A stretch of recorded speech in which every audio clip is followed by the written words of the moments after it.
Welcome to the Ask for the Skinny podcast with a guest. I'm proud to present Shana and Vanessa, the Budget Besties. Welcome to the show. Thank you for having us. We're so excited to be here to talk about the B word. Ooh. I'm so excited about this interview because you're my first interview where I have to talk with two. We're like the Doublemint twins, like two Well, for one. good luck. Good luck, Thank everybody. you, thank you. So I saw in our preparation phase that you are a lot of fun, and I don't think we should have any problems. So I will ask you to just introduce yourself. Tell us a bit more about how you do it, what are you doing, and then we will slowly get into the advantages and what should our listeners know about uh, Mhm. the budget. No, apps. Actually started out teaching Dave Ramsey's Financial Peace University course. I don't know if you've heard of him, but he's a big financial guru where we are. And, we started teaching the course, realizing that there was some missing pieces to it and just some things that our people doesn't necessarily didn't really love. They didn't want to live on rice and beans. They didn't want to only pay off debt in their life. They wanted to be able to enjoy Christmas and go on date nights and have vacations while paying off debt. And they also didn't really love the whole cash system because, especially nowadays, a lot of places don't take cash, and you need to have either a debit card, or a lot of people use credit cards. And we wanted to create art and change the vocabulary around budgeting, because when people hear the word budgets, they hear restrictive, they hear no, they hear you can't do this. And we really wanted to change that. And our thing is, we want you to be bougie on a budget. We want you to be able to enjoy life and spend your money in a way that brings you joy. Well, and the other thing that really is coming up a lot lately that we're talking about is, when we were maybe growing up, we're all very young, what we were taught about money and budgeting. So, this is different from investing or maybe some of that stuff. But what we were taught about how to manage our day-to-day money wasn't any of the same skills that what we need today, because everything is so digital. Everything is, in your bank, your debit cards. You don't even use a check register anymore. We have way more bills than we did, we would have had 30 years ago, just coming out that we have to pay. And like, they don't even take checks half the time, so everything is different from what we may have grown up with or learned as far as how to manage our money and how to budget. And so we have really taken the opportunity to help. And I think it's really going to help your listeners. Let's use all of the tools that we have available to us, all of the digital tools, to make this easier and make it organized and streamlined. Amazing. So many questions already. Head. So, would you say, if I understand, you are more polite, but I will be more direct. The most of our Think and Grow Rich and other systems are obsolete because they were invented in let's call it a pre-digital time, where you could have cash, where you could imagine cash, and a lot of self-help books talks about cash and cash management and all this stuff. But right now the complexities has grown because we all have subscriptions on the internet. We cannot avoid that. We need then debit or credit cards. Um, we might be forced to manage our liquidity a bit more. And you said the vocabulary is outdated, and it's only close to accountants and nerds. Uh, so can we go? By the way, I'm a financial nerd, and I'm also certified risk manager. But let's talk how can we explain budget, because for me, I come from a financial background. Also, my family were investors, and we had to budget everything 1 year in advance. So if I wanted to go on a summer holiday, I needed to tell. It was probably 15th of December. I had to budget for that, and I learned. Uh, Not in a really restraining way, but what is Yes. in budget and what's on the budget. Right. And usually I was in the budget. I was never on the budget. I would like to talk a bit more, especially for the people that do not come from families where budgeting was hmm way of living, or for us, it was part of let's call it socializing. Finances were part of our family. We all knew what is available, not all the assets because we were kids, but for day-to-day operation, for grocery shopping and gas money and stuff like that, that was for us transparent, and everything beyond our, let's say, clothes and what we needed for school, we had to budget for it, and it was kind of training for myself. So for me, I was practically growing with at that time was Quattro Pro, now would be called Excel sheet. But I would Well, like, so you said that the most of these methods are obsolete. Can we talk a bit about what should people nowadays know about budgeting, and why is that so important?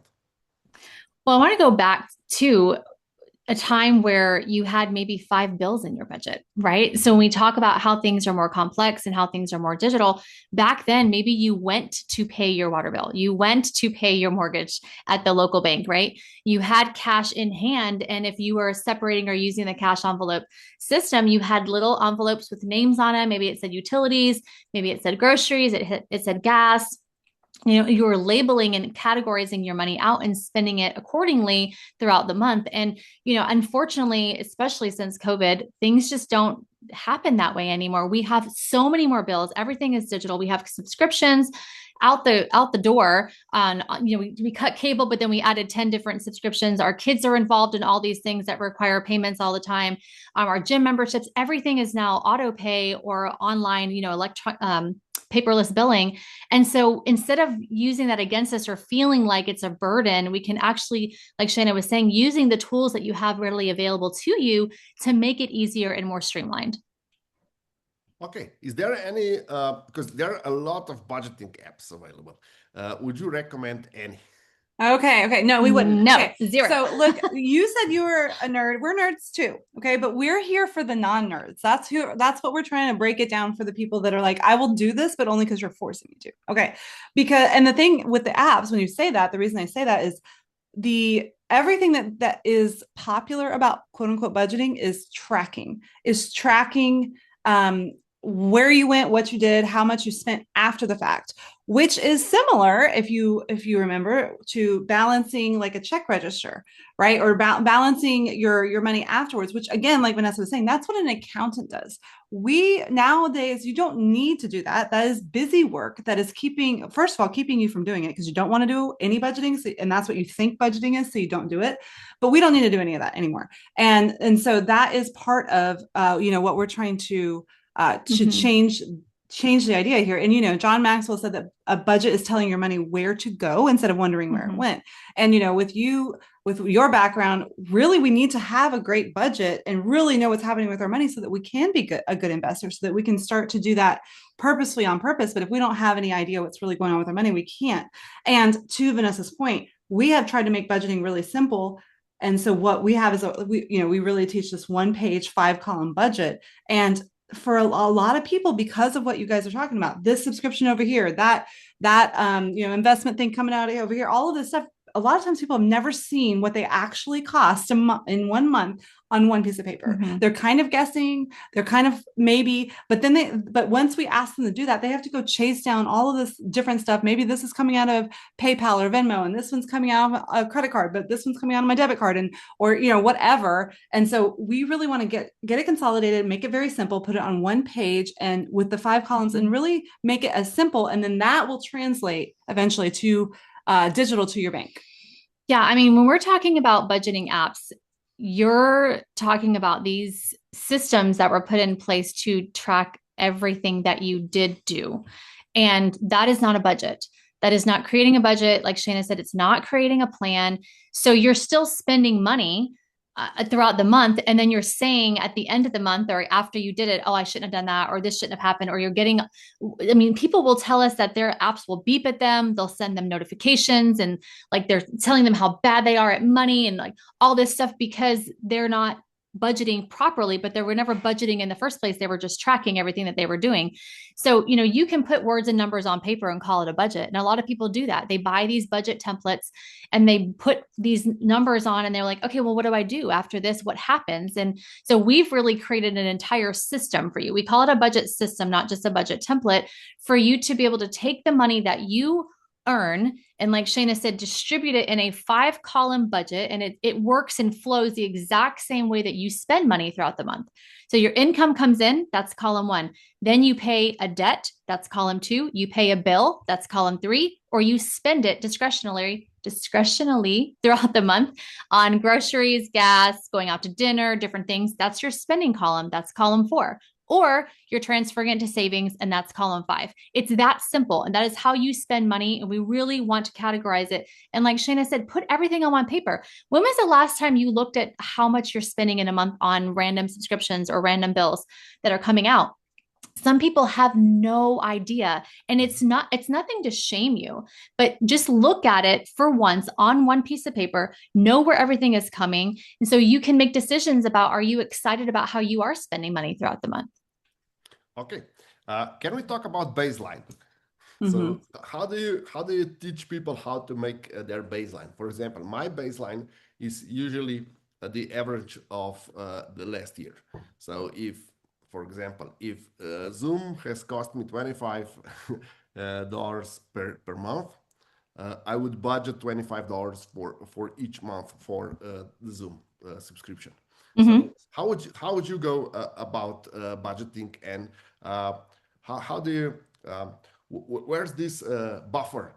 And what is the percentage of the buffer that you recommend? Percentage. Okay. You're thinking like a guy that looks at interest rates and stuff all the time, because we want to be really practical with your money, and we don't do percentages. And so when you're thinking about what you said, your baseline, that's kind of what we consider what you cost. And again, a lot of people don't know what they cost a month. And to your point, Zoom, in your instance, should be in a business budget, right? And so a lot of people, or not a lot of people, but sometimes people don't separate their business and personal finances. And that definitely has to happen if you have a business or, some sort of profession where you do have professional expenses. We want to separate those. And so the reason we do that is we need a business budget and we need a personal budget. We need to see what your business costs, so that we can make sure that that's taken care of, and we can figure out how much you can get paid. Likewise, we need to see everything on one piece of paper, your baseline, all of your bills, to see what you cost. There's no percentage. So the way Vanessa explained it, we start with the income, and then if you have debt, we need to get that taken care of, right? So that's going to go right there. Then we want to look at your bills, and we want to look at what you're spending each month. Then with whatever's left over, we need to look at what you need to save for all of those big expenses that are going to come up, or things that would put people into debt. Then you can look at anything left over and throw it to investments or throw it to extra on debt or whatever. But it's not percentage. It's based on your actual money. And a lot of times people don't even know what they make, let alone their bills. So when we put all the income, and we just had a call with a lady who they get paid on the 1st and the 15th, they get paid every Friday, and they have a third income source that comes once a month. We need to put all of that in there and then assign it. Where do we want it to go? What do we want it to do for us on purpose? Looking at it, from a bird's eye view in the whole month. So just give you an example, some people do the 50, 20, 30 percentages where, was it 50% should be in your bills or expenses? Yeah, I think it's your bills, and then your spending, and then your savings, right? We don't do anything cookie cutter. And this is where I think we differentiate. Well, I know we differentiate ourselves from Dave Ramsey, because this is his system. It works for every single person. You don't deviate from it. All of our clients in the years that we've done this do their budgets all differently. And we believe as they should, because your goals, my goals, and her goals are all different. So what I have in my budget is different from anybody else. And we want to make sure that if I have debt, okay, then my expenses during that, like my bills that month, are going to be higher. Somebody who's making a budget that doesn't have any debt, they're putting more money in savings, or they're putting more money towards spending because their budget allows. So when we're looking at your budget and you look at your income, it's not necessarily about how much money you make. It is how are you distributing it properly, so that way you feel good knowing that all your bases are covered. Your bills are covered, your spending is covered, your savings is covered. And the savings, like Shana was saying, is for those unexpected expenses that pop up that normally put people into debt because they forget to budget for them. So as long as you're covering everything, and everything is categorized, you can feel good about your money. Well, and just real quick, when you're talking about your baseline, so what we want to do is look at that monthly, what you're costing monthly, but then also annually. When you were saying that you plan your summer vacation in December, then we kind of do want to look at, okay, what's the whole year going to look like? What are my property taxes, my HOA dues, like any of these big bills, any vacations I'm going to take, things for my kids that are going to be expensive, vehicle repairs, like maybe I know I'm going to need new tires this year. We want to look at what you cost in a year as well as part of your baseline and start setting aside that money in the budget as well. And again, this is what we're saying. A lot of times people are just throwing money everywhere and they don't really know what they cost. And this is where you can really know what you cost. And then you can on purpose do something with the extra. I'm going to give you an example from 20 years ago when my cleaning lady asked, okay, Peter, how do you organize your finance? I never make any money. It's impossible for me to save. And right. I would like your comment on my advice. So she was going around houses and cleaning, and she made good money, like 60,000 a year, something like that. Back then, yeah, that's great. But that was 20 years ago. Yeah, that's a lot. Okay, so but she was constantly broke, and I said, okay, you're making a lot of money, you're fully booked. Why is that? She went to the store every evening and bought so she spent all the money in the store. And then I said, okay, try different approach. Try not spending anything in the store. So make a budget for a month. Yep. But whatever you make, you have zero savings, but don't go every day in a store. Go in a store once a week, and then you have a weekly paycheck, and then you can already subtract something from the weekly paycheck. For example, I don't know, $1,000 or something like that for savings, and then you have bills and debts and everything you can pay off, of course, invoices as they come in, but do not spend your money every day. Yeah. Take a day where you're gonna spend money, pay bills. For example, I recommended her every Monday you pay all the bills off, and you go shopping every Friday. But all the time in between you have you're saving money. So how important is that we understand that income, especially with all the handy guys doing repairs, doing cleaning, I don't know, everything that is paid immediately and in cash. How should they go about this income? How should they put it together? What's your take on that? I think you gave her great advice. Basically, what you were saying to her was give herself a paycheck once a week. Give her, like, from her business, pay herself once a week. So that way she has the money then to be able to spend on the things that she wants to spend. And a lot of people come to us and say, we're hairdressers, we're plumbers, we're this, we're that. We get paid all the time. Money is always coming in. But then the very next day, it's pretty much gone because they do the same thing. They're spending it in the moment as they're getting it.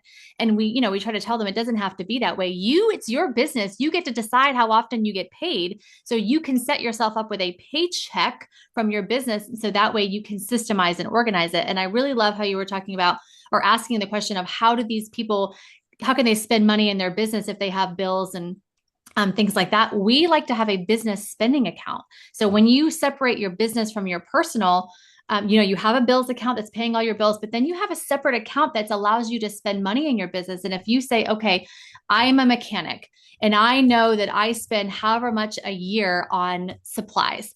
And, if we take that, if let's say it's $20,000 a year, I'm just throwing a number out there, $20,000 a year, I'm at cost buying products to help my business, then take that 20,000, divide it by 12 and put that amount of money in your business spending account a month, allowing you to freely buy the supplies and materials that you need for your business, still staying within a budget.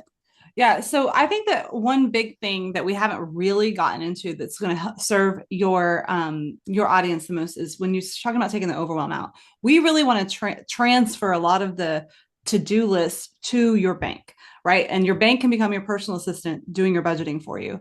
And so when Vanessa's talking about, we want a separate account. So we want your business all your business finances to be separate anyway, but you will have a separate spending account and a separate expense account for your bills. All of the expenses, so this house, not that she necessarily had bills back 20 years ago. Now she's got to have insurance. Now she has everything, right? So she will have a business bills account where she'll deposit based on how much, you're going to deposit everything in there. And then however many bills, insurance, I don't even know what other billing, maybe she has a scheduling service, whatever, stuff like that she has to pay her bills. Part of it will go to supplies, because if you're cleaning, you have to have supplies unless you require your clients to, which I think is a fantastic model. And then from that, everything else she can pay herself. And to your point, what you want to do is and I think it's really important to put it on paper, like we said, or we do it on a spreadsheet because we're all nerds, right? It's on digital paper, right?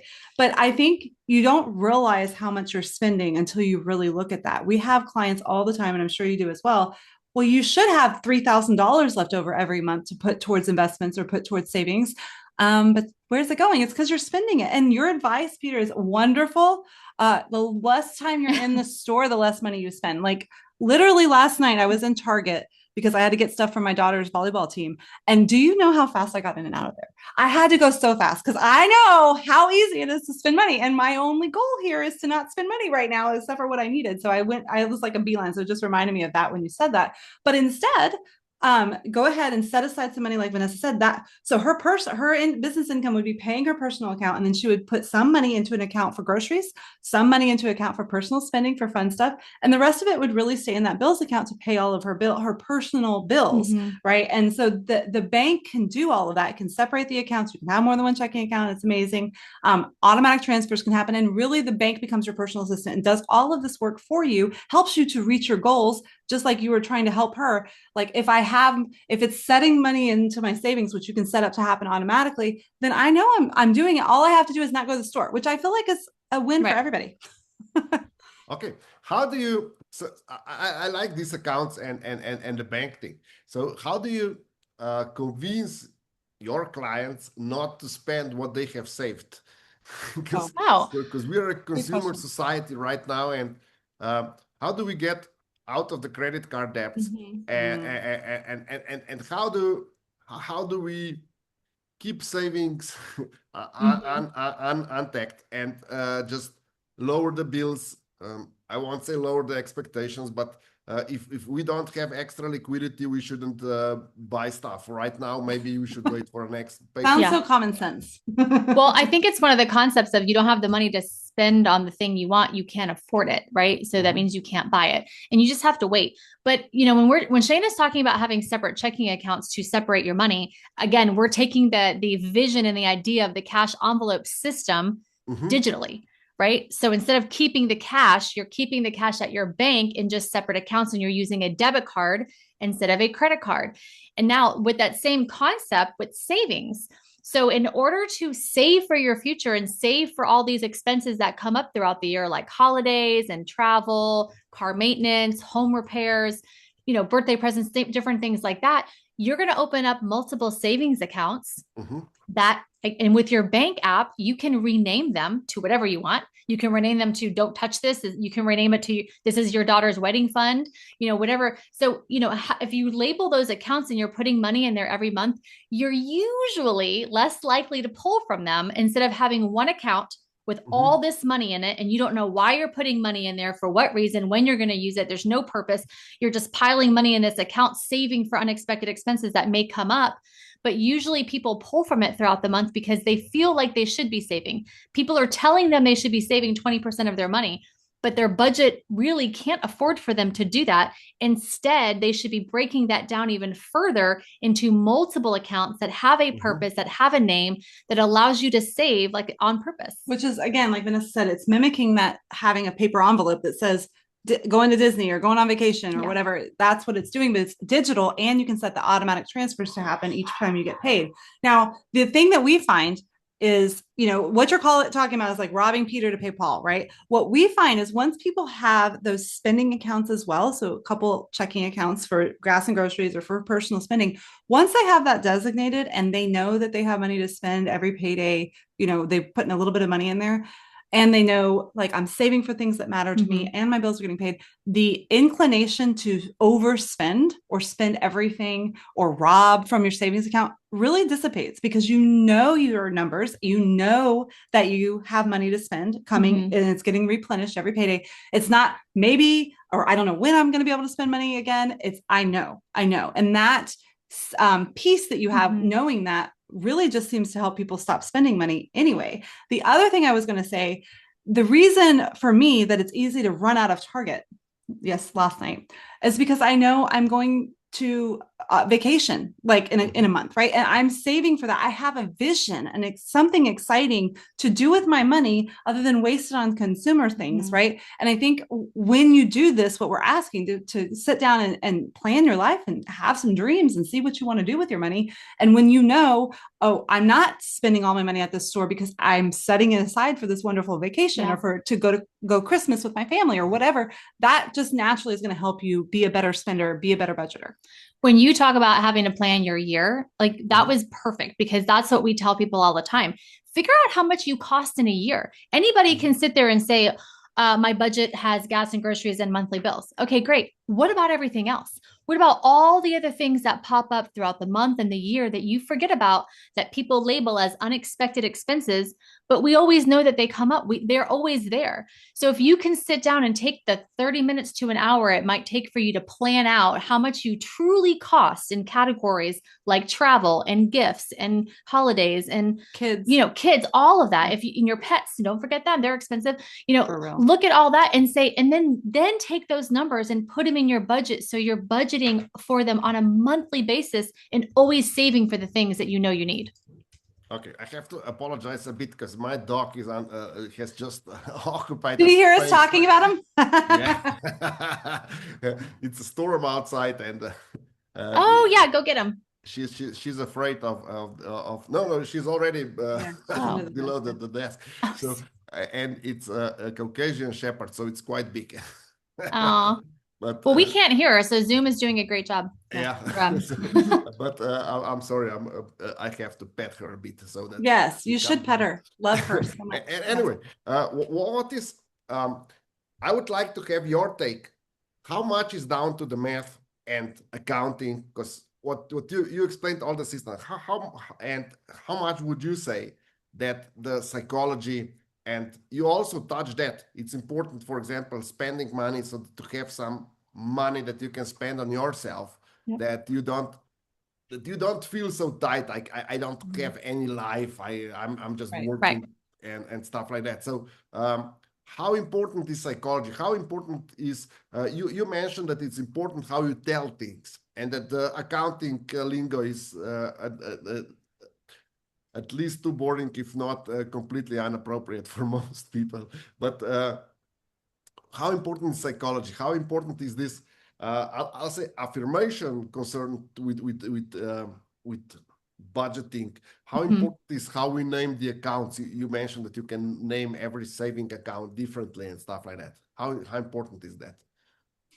Well, it's, we don't have the science behind it, but we just know it works. And it's really important when you see a number, you don't, like a bank account number, that's really usually what you have, or just a checking. It doesn't hit the same when you log in on your bank app, because that's the only app you actually need, guys. You don't need a budget app. Other than our budget, you could use that. But you log in and it says Shana's spending money. It says Shana's bills. It says Shana's going to vacation, going to Disney fund. And all of that really starts to help you identify as the kind of person who, one, is saving money, who knows her numbers, who is budgeting, which feels really complicated and far off, because there's all those fixed variable words that people are like, what does that actually mean? It feels hard. It feels far off because of that. And because, like we said, things are more complicated now. You can't go pay cash for a bill. Good luck with that. And you have 30 more bills than you used to. So it is harder. So the more we can put some, like, humanize it, make it normal, make it regular, like, what we can all understand, and naming those accounts, we think, one, it's fun. And two, it really does have an impact on how they spend money, how they save money, how they feel about themselves, as far as like no longer avoiding it. It really does help. It does hit differently for sure. And, we've had people tell us, I don't know. I just don't spend as much money as I used to anymore. And it's because they have this account that's for them. Mm-hmm. Their budget decides how much money that they can put in them in that account for them to be able to spend throughout the month. It's no judgment. And we tell our spouses when they come on the coaching, we're like, look, you get to spend this money however you want. She gets to spend this money however she wants. Nobody gets to judge. Nobody cares. It's yours to do whatever you want with throughout the month. And that gives them so much freedom to know that they do work hard and they are allowed to spend money because it's separate from bills. It's separate from gas and groceries. It's separate from anything else that they're doing. And if they know that if they stay within these guardrails, right, the number that they decided was enough for them to be able to spend throughout the month, then everything else in their budget happens automatically for them because you've set it up that way. And, budgeting can be as complicated or as simple as you want it to be. And we're on the simple side. Like that's our jam. Our goal is for you, like we said, to be bougie on a budget. We want you to enjoy life, enjoy what you're doing with your money, but it doesn't have to be as complicated as some people make it out to be. They add, like Shana said, the fixed and variable words, just so many other terms that you don't need. Tracking all by itself is just stuff you don't need. The tracking era, right? So it's just, it's unnecessary. I would like to ask you one more thing. Would you say for me, for example, when I'm transferring money between the accounts, I have the same, let's say, emotional response, if it's, let's say, the right word, but I think as if I would be purchasing something. So because I make so many transfers, I get the same satisfaction if I would make, for example, 50 transfers, and then I have the same satisfaction as I would have a 50 transfers. Would you say that this is also part, because people, when you start saving, it's similar feeling to when you are when you're spending money, but the end result is not something that you don't need and that you need to get rid on eBay too much. Yeah. But the end result is in your bank account and it's growing, and then you have this positive loop because it's growing and you're proud of yourself. So you would like to do more of it. Exactly. It's the dopamine hit, I think, is you get to decide which way you want to go. It's the more adult version, and that's why it's really cool to have it on your bank app, and you can, you're doing the physical transfers. We teach to just do it automatically, and then you wake up in the morning and you look at your thing and you're like, look, I have $500 more in this account. Look at you can see the balances grow. It's kind of like a game, right? Every time you log in, it's growing. And for the savings, and then you're spending, you get to know I have money coming in there, and it really is. I think it is a dopamine satisfaction in a good way. And then and we say people end up having more fun saving money than spending, and that's where you're at, and that's where we're trying to help people get to. The other thing I will say, just a little bonus tip, which we have absolutely experienced when we're talking about the satisfaction of that you feel. We've noticed that if you just add to cart, guys, if you can just add to cart, you get that whole fun part about I went shopping, or I was looking at it and I window shopping kind of like online, and then I don't forget about it. It's there if I ever really want it, and then you just add to cart, but you don't have to buy now. We've noticed that people have a really good success rate with doing that, which you wouldn't think. You would think the buying it is where you get the satisfaction, but actually looking around and adding to cart is a little hack that you can do to save money too. Well, and we also think when you separate your money, because right now most people have one checking account. It's the same checking account they opened when they were 18, when they got their first job. And it's a black hole of transactions, right? They have the mortgage coming out, they have electricity, they have medical bills, they have their kids' T-ball, they have groceries, they have gas, they have their spending money, they have all this, everything is coming out of one account, and they don't know what's coming out, when, why, where, how, like all of it. And there's so many decisions that they're making when they're at the checkout at the store going, can I buy this thing because did this clear, and when is that pulling out, and how long until this bill is due? And when you separate your money and put it into a separate account, you no longer have those mental gymnastics in your brain going, what is going on with my money? You have a set amount set aside for you, and you're actually more cautious about spending it. So when Shana's talking about these people they're wanting to buy something and they put it add to cart, and then they wait and they pause and they go, okay, in my spending money, I have $200 left. I have 10 days left in the month. Is there anything else that I want to buy this month? Is there anything else that I know that I want to get for myself? Or can I go ahead and get this thing and I'm okay with that, knowing that their bills are in a separate account being taken care of. When you separate your money and you have that just for you, it does something to your decision making instead of this urge, like Shana said, of having to go buy something immediately. I would like to have comment on my way of, you said that you put everything on cart.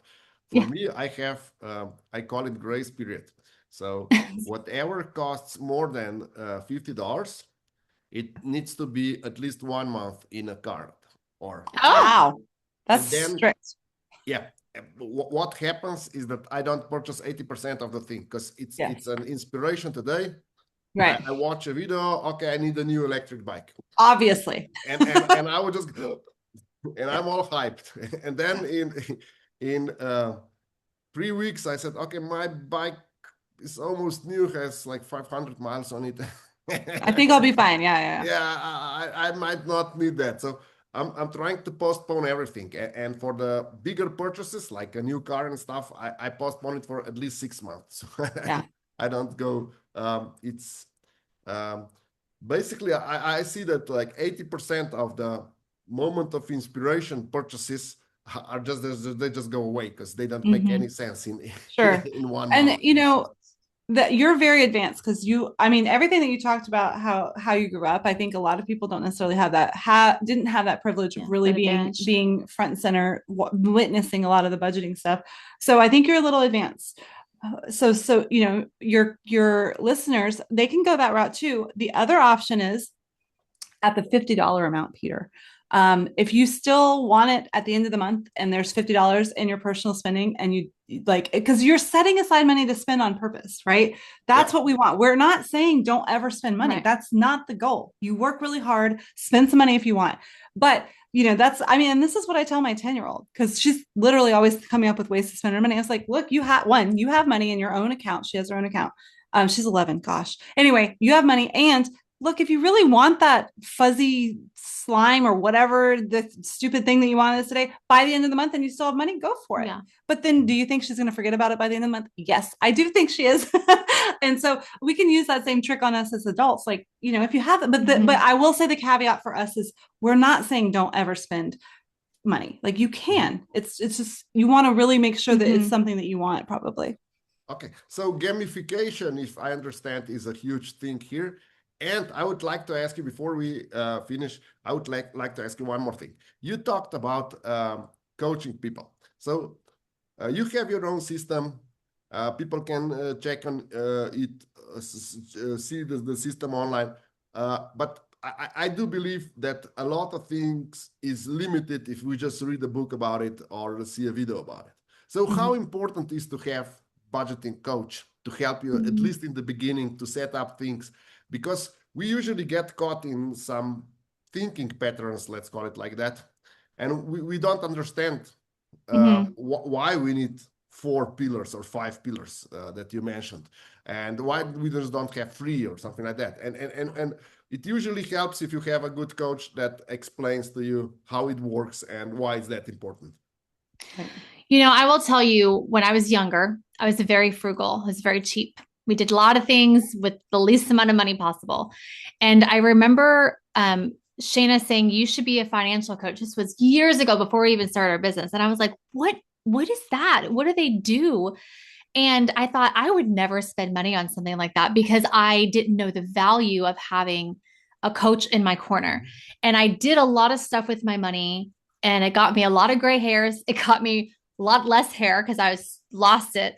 I stressed out a lot. And I think about, had I made a different decision and had somebody to see things differently, what I could have done in a time of desperation, and how it would have made my life a lot easier. So us becoming financial coaches in 2019, when we started our business, it has really changed a lot of people's lives, having that person there to be able to see something different, because you have tunnel vision. You're emotionally attached to your money. You see it one way, the way that you've seen it your whole life, the way that you've been taught or not been taught. And having an outside person looking in, able to just have a different perspective on it, and having taught thousands and thousands of people, thousands of budgets. And just finding out what works for you and not having a cookie cutter system, I think has really, really helped people flourish. Well, I think we talked about things are more complicated now, Yeah. and you were never taught how to do this, right? Anything that you do here is more about tracking, which is very busy, but not productive as far as budgeting, right? And so to allow yourself to be a learner, be a beginner, right? So often our clients are really successful in so many areas of their life, and they feel like they should already know how to do this, but you don't. And I mean, most people, okay. It's okay. Most people don't even know you can have multiple savings accounts or multiple checking accounts. They don't know that you can set up things on automatic transfers. That's fine. Let us help you, walk you through the different areas of your budget. Let's help you walk through, what do you cost in a year? That is not something most people are considering, and they're forgetting a lot of things, which is why it feels like every time they try to budget, it gets messed up because they forgot about the property taxes or the HOA dues or whatever. And that's where having someone walk alongside you, and then everybody is different. That's the other thing. When your job changes in the middle of you trying to budget and your paychecks get all wonky, and you're like, oh man, I don't know what to do. Well, we do. We know how to help you. And I think that's where it's really helpful, is like my specific circumstances, they're different. And so we can help you put it all on paper. Like Vanessa said, we're not emotionally attached to it. We can see it from a different perspective, which really does help you be able to do it. So, and I think it's, with anything, give yourself 6 months to really digest this, figure it out. And our goal is your budget will run itself. It will be automatic once you get it done and get it set up. And then you can just really, be less stressed about money. You can have that peace. You can know everything's taken care of, and it's worth the investment. And we're not saying that, podcasts and courses are not worth it. We have a podcast. We have a course that goes along with our DIY version of our budget, but having somebody to look at your specific situation and answer your questions and dive deep into what you have going on, your vision, your goals, your dreams, we believe that there is a lot of value in that. Excellent. And before we finish, where can our listeners and viewers find you? Well, we have a podcast, so come on over to Financial Coaching for Women. You can find us there. We have over 500, almost 600 episodes will be this summer. And so, there's a lot of resources, a lot of free things, a lot of ways to help you with your money. Okay. Thank you very much. Thank you for all the insights, and thank you for being my guest tonight. Thank you for having us.